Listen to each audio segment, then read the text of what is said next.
Böyle bir kara sevda kara toprakla biter.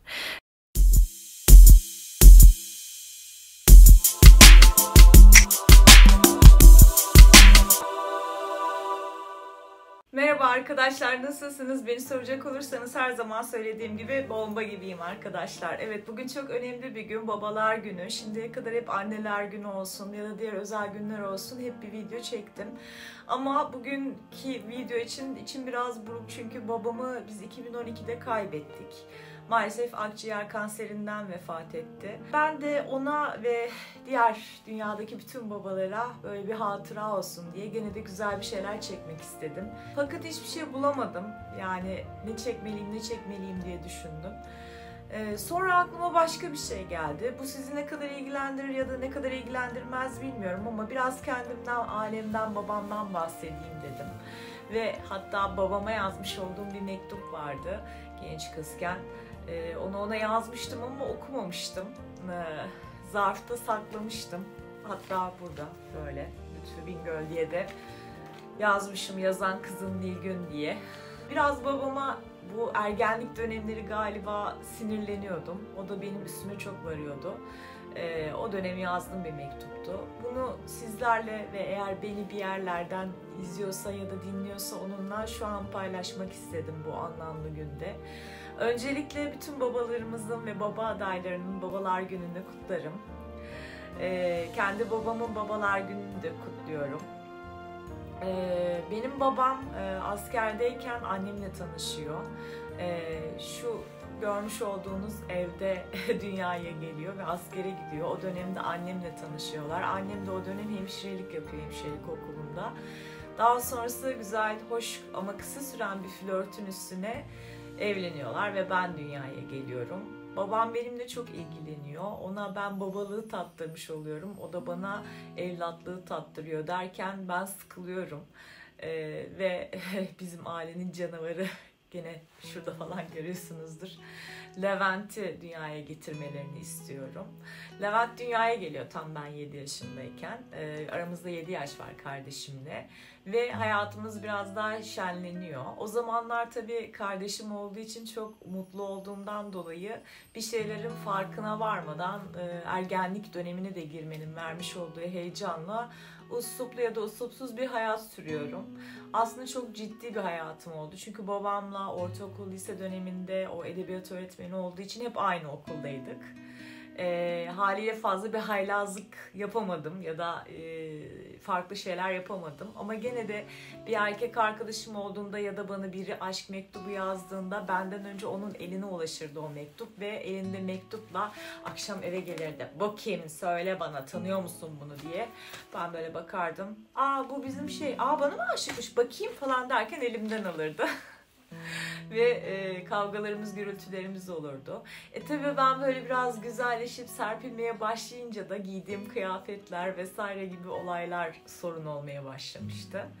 Neyse ki Levent dünyaya gelince birazcık ilgi onun üstüne gitmiş oldu ve ben biraz daha rahat ettim açıkçası.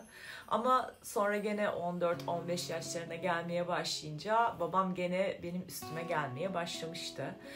Onun ilk çocuğuydum, onu anlıyorum.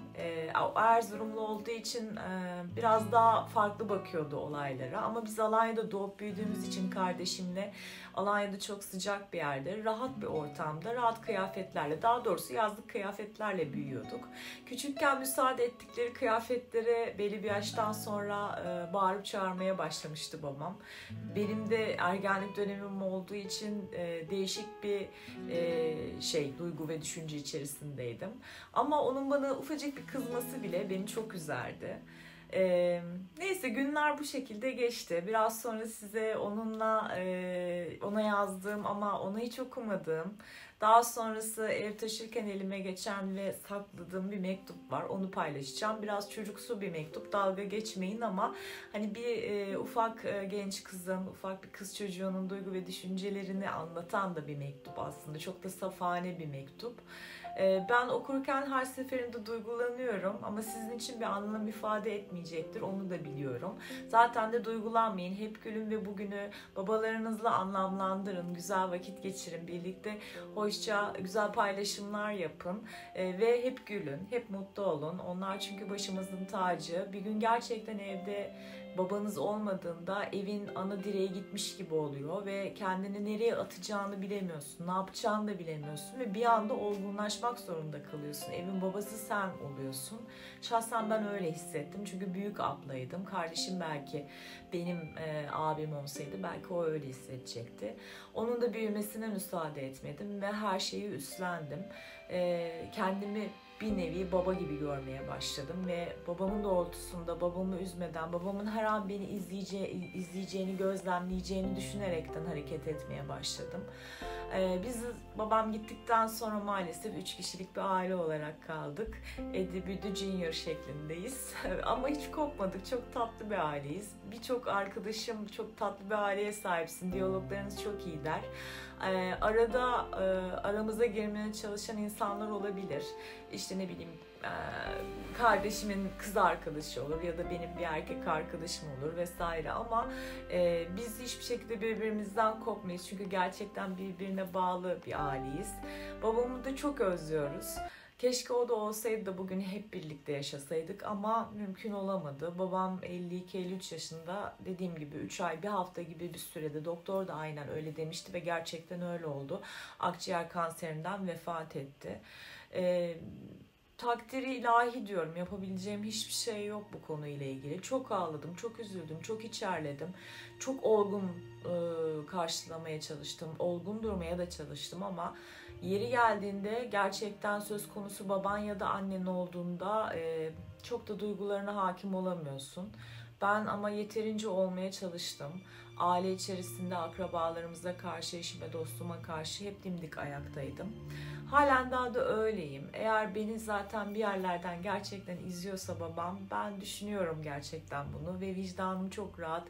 Benimle gerçekten gurur duyuyordur. İnşallah da gerçekten ona layık bir evlat olabilmişimdir. Sizler de babalarınıza layık evlatlar olun. Çünkü gerçekten bir tane annemiz, bir tane babamız var. Hep böyle mesajlar vermeye çalışıyorum videolarımda. İnşallah da başarılı olabiliyorumdur. Çünkü genç neslin bizim jenerasyona göre, ben 80'liyim, daha bir vurdum duymaz, daha bir aileden uzak yetiştiğini ya da daha doğrusu kendi kendine o modlara girdiğini düşünüyorum. İnsanların her şeyi gider. Bütün dostlukları, eşi, arkadaşı, en samimi kankası, her şey gider ama aile gerçek olandır, esas olandır. Bir anneniz, bir babanız vardır. Benim bir de şanslıyım ki kardeşim var. İyi ki onu istemişim. Hem ergenlik döneminde biraz ilgiyi üstümden atmış. Her ne kadar kısa bir dönemde olsa. Sonra tekrar ilgi benim üstüme toplanmış babam tarafından ama yapacak bir şey yok. Babam çok tatlı bir adamdı. Babacığım, seni seviyorum. Biliyorum bu videoyu izleyemiyorsun, hayatta değilsin. Olmanı çok isterdim ve bugünü birlikte geçirmemizi çok isterdim. Ama takdir ilahi, dediğim gibi ben bazen çok farklı bakabiliyorum olaylara. Ama olsaydın sana bu mektubu gerçekten okumak isterdim. Çok geçmişte yazdığım bir mektup ama şimdi bana, bu kanalıma abone olan ve bu videoyu izleyen kişileri okuyacağım. Bir nevi de kendimi rahatlatacağım belki de. Arkadaşlar, bu tarz videoların gelmesini bekliyorsanız demeyeceğim. Bu tarz videolar gelmesin. Çünkü bu tarz videolarda ben duygulanıyorum. Duygulanıp ağlamak da istemiyorum. Üzülmek de istemiyorum. Çünkü bugün gerçekten güzel bir gün. Kanalımla yeni tanışıyorsanız bana abone olmayı, zil butonuna basmayı ve tabii ki Instagram'dan da takip edebilirsiniz. Çok sevinirim. Çok mutlu olurum. Birçoğunuz tatile gitmiştir sanırım. Herkese iyi tatiller olsun. Babalarınızın kıymetini bilin. Bütün dünyanın Babalar Günü kutlu olsun. Evet, seni çok seviyorum. Yazan kızım Nilgün Bingöl, Sayın Lütfü Bingöl'e. İyi geceler babacığım. Sana ilk defa bir mektup yazıyorum. Ama içimin rahatlaması için kendimi yazmak zorunda hissettim. Sabahleyin bana çok sinirlendin. Biliyorum ama yanlış anladığını söylemek istiyorum babacığım. Çünkü üstümdeki kıyafetle dışarı çıkmayacaktım. Sadece sabah çok terlediğim için mayomu giyip şortumu ve bluzumu çamaşırlığa attım. Ve üstüme o kıyafeti geçirdim. Vakit var nasılsa dedim ve sonra giyinirim diye düşündüm. Zaten üstümdeki kıyafetim önceden yırtılmıştı. Ve biliyorsun ki baba, çöpe bile giderken giydiğim kıyafetimde ufacık bile bir sökük olsun onu çıkarır yeni bir tane giyerim. Ve o elbisem de yırtıldığı için yırtık tarafını kesip artık gece yatarken gecelik niyetine giyerim dedim. Ama sen yanlış anladın. Dışarı onunla çıkacağımı sandın ve gereksiz yere bana kızdın. Ama tabii sen de haklısın. Hep hava sıcak olduğu için kısa şort, etek vesaire tür şeyler giydiğim için onunla çıkabileceğimi düşündün. Ama sesimi sabah hiç çıkarmadım. Çünkü önceden bir karar almıştım.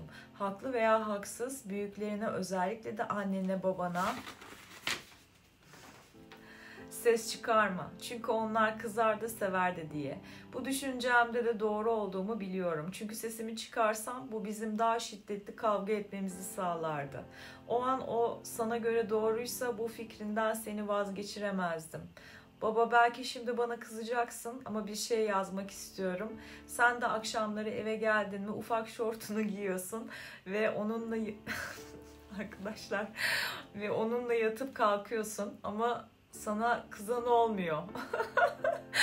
Ay, zaten olmaz da tüm gün sıcakta pantolon ve gömlekle geziyorsun. Eve gelince de rahat bir şeyler geçirmek istiyorsun üstüne. Zaten bu da senin en doğal hakkın. Her neyse baba, bu konuyu kapatmak istiyorum fakat bilmen gereken bir şey var. Sana bugün hiç sesimi çıkarmadım. Halbuki sen bugün beni aşırı derecede aşağıladın. Eyvah eyvah. Halbuki sen bugün beni aşırı derecede aşağıladın. Fakat ben asileşip bir şey demedim. Yazımdan dolayı arkadaşlar. Yoksa okuma yazmam var. Lütfen yanlış anlamayın. Bazı yazılarım değişik olmuş. Asileşip bir şey demedim. Çünkü sen bir gece hatırlarsan Sinan ağabey bizde kalırken benimle konuşmuştun. Ve yarından sonra farklı bir Nilgün görmek istiyorum demiştin. Ben de o gece hayatımda ilk defa yapmadığımı yaptım. Gece yatarken biraz düşündüm. Kendimi senin yerine koydum. Ve ilk defa sana hak verdim. Ve kendi kendime kararlar aldım. Geleceğimle ilgili, size olan tavırlarımla ilgili ve en önemlisi geleceğimle ilgili. Ve gerçekten düzelmeye karar verdim. Çünkü gerçekten de hata şimdiye kadar hep bendeydi. Yaptığım birçok şey yanlıştı. Ama ben hep çocuksu tavırlarla, umursamaz davranışlarımla sizi üzüyordum. İşte annem babam değil mi çok sinirliler diyordum. Ama artık öyle saçma bir şekilde düşünmüyorum. Sizin benim iyiliğim için uğraştığınızı artık idrak edebiliyorum. Belki bunu anlamam çok geç oldu ama ne yapayım, şimdiye kadar hep yediğim içtiğim önümdeydi. Bir isterdim, bin verirdiniz. Bu da benim şımarmamı, dünyayı toz pembe görmemi sağladı. Ne kadar bilinçliymişim. Her şeyi eğlence, gezme tozma sanıyordum. Belki böyle sanmamın bir nedeni de şimdiye kadar üzerime bir sorumluluk yüklenmemesiydi. Ama kendimi senin yerine koyunca anladım ki aslında benim çok sorumluluğum varmış da farkında değilmişim. Sen haklıymışsın. Yanlış ise tümüyle benmişim. Ve bu yaştan sonra da anladım ki kendimi düzeltmek tümüyle bana aitmiş. Kaç yaşındayım ben burada yahu? 12-13 yaşındayım. Yazışa gel, içime büyük kaçmış da tekrar çıkmış. Ve bunu da ilk defa benimle konuştuğum gece anladım. Şimdiye kadar hep üzdüğümü biliyorum. Seni ve annemi olmadık şeylerle sıktım. Bundan dolayı sizden özür diliyorum. Sana özellikle bunları yazdım çünkü oturup konuşacak olsak belki bunları diyemezdim. Belki konuşamazdık bile. Ama baba, şunu bil ki seni ve annemi çok seviyorum. Gerçi ayrım yapmam kötü bir şey ama seni daha çok sevdiğim bir gerçek. Ve seni asla üzmek istemezdim. Bunlar için özür diliyorum. Gelecek için sana tek bir şey diyeceğim. Beni şimdiye kadar çok sevdiğin için hep dört dörtlük görmek istedin. Bense senin istediğin gibi olamadım. Muhakkak bir yerde bir kusurum oldu. Daha doğrusu hep bir yerde eksik bıraktım kendimi. Bu mektubu okuduktan sonra şuna emin olabilirsin ki senin istediğin gibi dört dörtlük olacağım. Yanlış anlama, senin kızın olmaktan gurur duyuyorum ama acaba sen benim gibi bir kızın olduğundan gurur duyuyor musun? Bunun cevabını ben biliyorum ve cevabın hayır. Ergenliğime geldi. İnşallah bu yazdıklarımla senin yanlış düşünmeni sağlamamışımdır. Ve babacığım, bu dediklerimi gerçekten yapacağım. Babacığım, inşallah anlatmak istediklerimi anlatabilmişimdir. Daha önemlisi, sen beni, benim seni anladığım gibi anlayabilmişsindir. Eğer bu yazdıklarımla sana bir şeyleri anlatabildiysem, inan dünyanın en mutlu insanı olacağım. Babacığım, seni sabah o kadar sorunun arasında huzursuz ettiğim için özür dilerim. Ayrıca annemle de kavga ettiğiniz için çok üzüldüğümü söylemek istiyorum. Bundan sonra Allah kavga ettirmesin ama küçük de olsa bir tartışmanız olursa şuna emin olun ki babacığım kesinlikle benimle alakadar olmayacak. Vay be arkadaşlar. Ben bazen babama sinirlenirdim ama sonra ona hak verirdim. Çünkü o haklıydı, evet. O bir eğitimciydi. Her şeyden önce de mantıklı, kızını dört dörtlük yetiştirmeye çalışan bir babaydı. Benim de onu anlayabilmem doğrultusunda ama bir tabii ergenlik dönemi ya, kendini de kanıtlamaya çalışıyorsun. Günlük tutarmış gibi babama mektup yazardım. Bu ona vermediğim bir mektuptu. Çünkü sonrası ertesi sabah ben ona bunu vermedim. Çünkü bana başka bir şeyde kızdı. Babam aslında bana çok kızıyordu. Ben de ona kızıyordum ilk etapta ama sonra çok hak veriyordum. Bu mektup da öyle dolmuş bir mektup ama o zaten benim kalbimi, gönlümü biliyordu. En son vedalaşırken de birbirimizle helalleştiğimizde zaten onun da vicdanı rahattı, benim de vicdanım rahattı. Baba, eğer beni görüyorsan babalar günün kutlu olsun. Geç de olsa sana bu mektubu okumuş oldum. Vakti zamanında günlük niyetine içimi rahatlatmak ve sinirimi, öfkemi yenmek için yazdığım şeylerdi. Ertesi gün seninle bunu paylaşabilirdim ama sinirlenmiştim. Seni çok seviyorum. Babalarınızın kıymetini bilin ya. Onlar bambaşka oluyorlar. Ve bir şekilde eğer sizin için doğru kişilikse babanız, çünkü her baba doğru olmak zorunda değil, yanlış anlamayın. Herkes babasını çok sevebilir ama baba olarak doğru davranmıyor olabilir. Böyle örnekler de görüyoruz. Ama sizin için doğruysa lütfen onun izinde gidin. Ondan biraz feyiz alın, örnek alın ve düzgün bir insan olmaya çalışın. Çünkü şanslısınız ki anneniz var, babanız var, yetimler var. Çok küçük yaşta babalarını kaybedip hiç tanımayan insanlar var. Şu anki durumlarında evet iyi yerlerde, iyi eğitimler de alıyorlar ama hırsız, uğursuz da olabiliyorlar. Onun için babanız varsa, hayattaysa ve onunla birlikteyseniz bugün çok şanslısınız. Bunun kıymetini bilin. Sizleri seviyorum. Bir başka videoda görüşmek üzere diyorum. Kendinize çok iyi bakın.